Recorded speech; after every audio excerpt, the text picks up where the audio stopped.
उत्तर प्रदेश को अगले 2 महीने तक पूरी तरह से राममय करने की तैयारी शुरू हो गई है।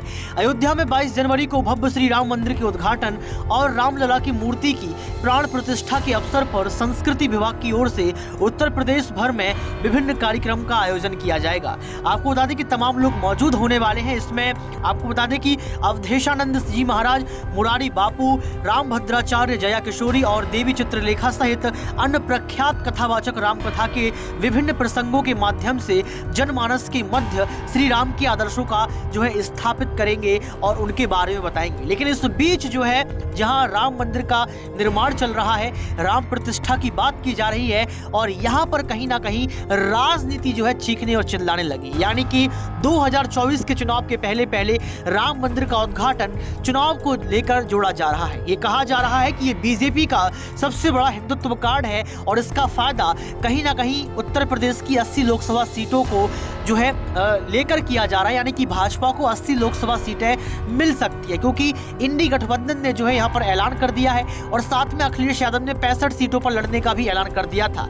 तो इस बीच जो राजनीति तूल पकड़ रहा है, तो विपक्ष पर सवाल खड़े हो रहे हैं कि आप राम में शामिल क्यों नहीं हो रहे हैं। प्रदेश राममय हो रहा है, पूरा देश राममय हो रहा है, लेकिन आप अभी राजनीति क्यों कर रहे हैं? क्योंकि कई नेताओं के बयान सामने आए जिससे ऐसा लगा कि शायद राम मंदिर के निर्माण के बाद इनके जहन में खुशियां नहीं है। तो इसके बाद तगड़े सवाल खड़े हो रहे हैं। पहला सवाल, क्या राम मंदिर राजनीतिक मुद्दा है? क्या राम मंदिर की वजह से बीजेपी इस बार उत्तर प्रदेश की 80 सीटों को ले जाएगी?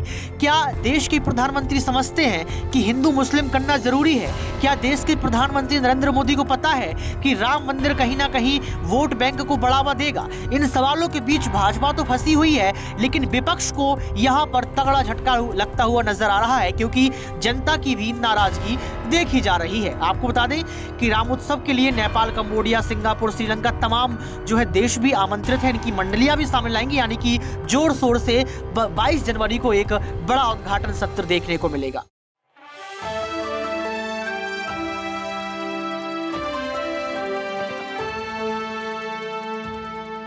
नेक्स्ट 9 न्यूज पॉलिटिकल डिवाइड के खास प्रोग्राम खबरों पर खेला में आपका स्वागत है। मैं हूं आपके साथ ऋतिक सविता।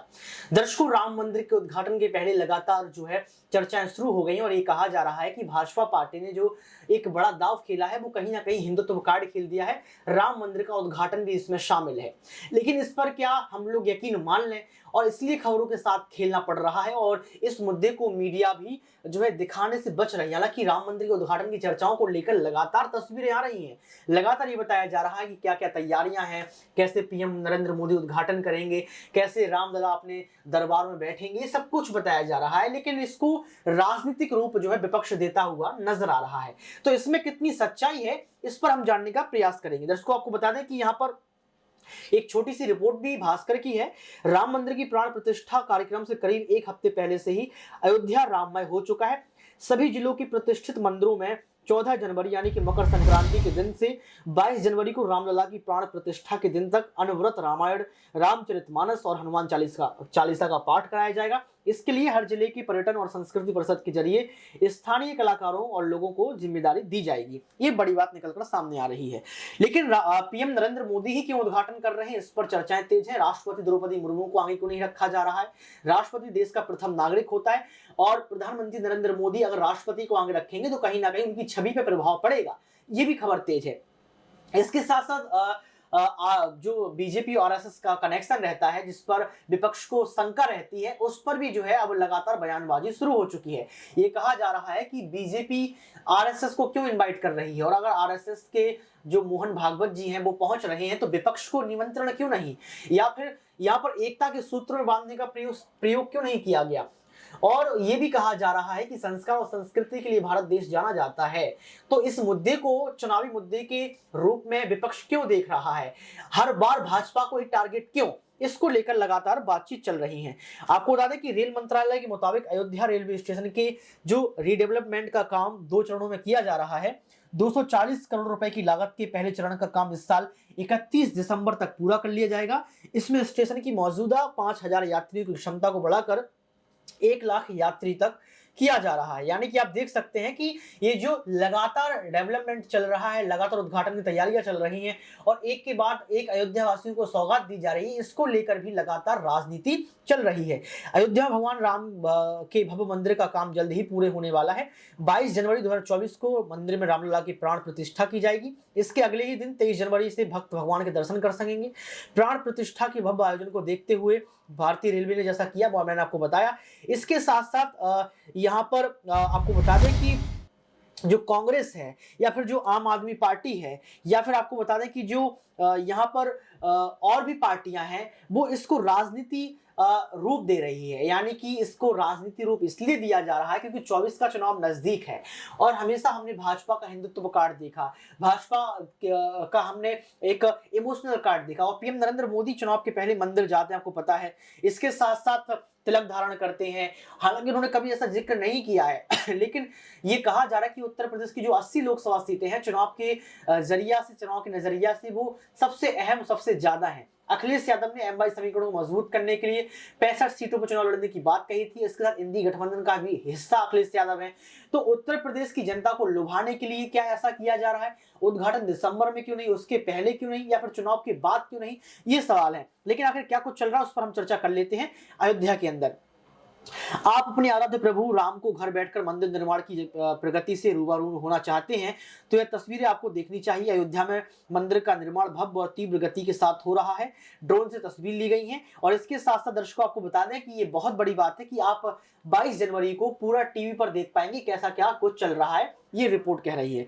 इसके साथ साथ दर्शकों मंदिर में जो रंगाई थी, पुताई थी, जो टाइल्स का काम था वो लगभग पूरा हो चुका है। अयोध्या के भव्य राम मंदिर का परिसर लगभग 70 एकड़ में फैला हुआ है, जिसमें 8 एकड़ में केवल राम मंदिर बन रहा है। बाकी परिसर में यात्रा सुविधा केंद्र अलावा अलग अलग प्रकार के मंदिर बनाए जाएंगे। आपको बता दें कि श्री राम जन्मभूमि तीर्थ क्षेत्र ट्रस्ट समय समय पर मंदिर निर्माण की तस्वीरें साझा करने पर राम भक्तों को उत्साहित कर रहा है। इसी क्रम में उत्तर प्रदेश के उप मुख्यमंत्री केशव प्रसाद मौर्य ने राम मंदिर की कुछ तस्वीरें अपने ट्विटर हैंडल पर भी जारी थी, जिसके बाद लगातार बयानबाजी हुई। यानी कि जो उन्होंने अपने ट्विटर हैंडल एक्स पर जो तस्वीर डाली थी उसके बाद ये कहा गया ये सिर्फ राजनीतिक मुद्दा है।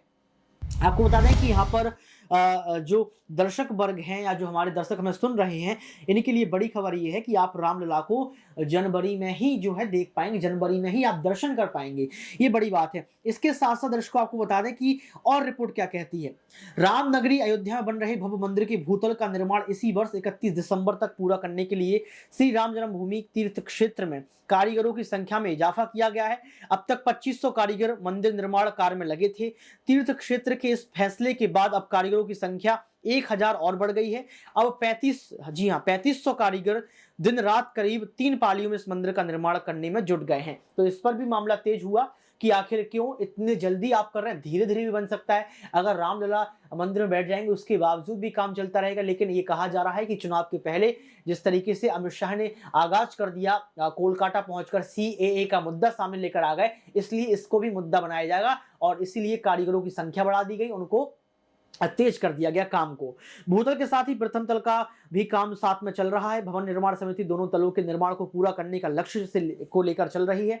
दर्शनार्थियों को 22 जनवरी के बाद केवल भूतल के गर्भगृह में स्थापित होने वाले रामलला तक जाने की अनुमति रहेगी। इसलिए समिति के निर्देशन पर कार्यदायी संस्था LNTT युद्ध स्तर पर भूतल के काम को करने में आगे बढ़ रही है। तो आप समझ सकते हैं कि 22 जनवरी से दर्शनार्थी जो है भूतल के और जो रामलला का भूगर्भ है वहां पर कहीं ना कहीं दर्शन कर सकते हैं।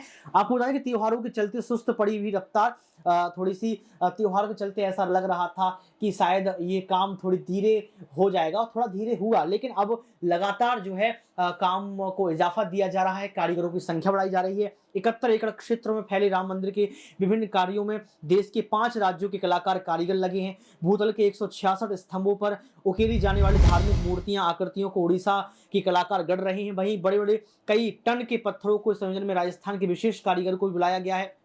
इसी तरह से अन्य अलग अलग विशेषज्ञताओं के साथ यूपी के सहारनपुर, महाराष्ट्र व गुजरात के मजदूर भी इस दिन के लिए रात भर मेहनत कर रहे हैं। यानी कि आप समझ सकते हैं कि ये बहुत बड़ी खूबसूरती है कि तमाम राज्यों के बड़े बड़े कारीगरों को इनवाइट किया गया, वो अपने अपने स्तर पर काम भी कर रहे हैं। आपको बता दें कि रामलला के 3 विग्रह बनाए जा रहे हैं, एक उड़ीसा से व 2 कर्नाटक के पत्थरों से बनाए जा रहे हैं। आपको बता दें कि कार सेवकपुरम में बेहद कड़ी सुरक्षा के बीच इन्हें अंतिम रूप भी दिया जाएगा। इसके साथ साथ देश के प्रधानमंत्री नरेंद्र मोदी रहेंगे और सीएम योगी आदित्यनाथ रहेंगे और मोहन भागवत रहेंगे, भाजपा पार्टी के तमाम बड़े-बड़े नेता भी मौजूद रहेंगे और विपक्ष की पहुंचने की आशंका भी बताई जा रही है कि विपक्ष भी पहुंच सकता है, लेकिन अब देखना ये पड़ेगा कि क्या निमंत्रण दिया जाएगा। और बड़ी बात यह है कि विपक्ष को राजनीति से दूर हटना चाहिए। निमंत्रण क्यों? भगवान की रैली में भगवान की जो उनका प्रतिष्ठान वहां किया जा रहा है, उसमें पहुंचने के लिए कौन सा निमंत्रण? आप क्या भगवान के रिश्तेदार हैं या बीजेपी के रिश्तेदार? आपको खुद पहुंचना चाहिए। लेकिन कहीं ना कहीं पूरा विपक्ष इस मुद्दे को लेकर खबरों पर खेल रहा है और इस मुद्दे को राजनीति में तब्दील होता हुआ नजर आ रहा है। अब देखना ये पड़ेगा कि 22 जनवरी को क्या होता है, क्या विपक्ष बड़े बड़े वीडियो शेयर करेगा, प्रेस कॉन्फ्रेंस करेगा और क्यों राम पर राजनीति यहाँ पर होती हुई नजर आ रही है। आज के इस खास प्रोग्राम खबरों पर खेला बस इतना ही। देखते रहिए नेक्स्ट 9 न्यूज पॉलिटिकल बाइट।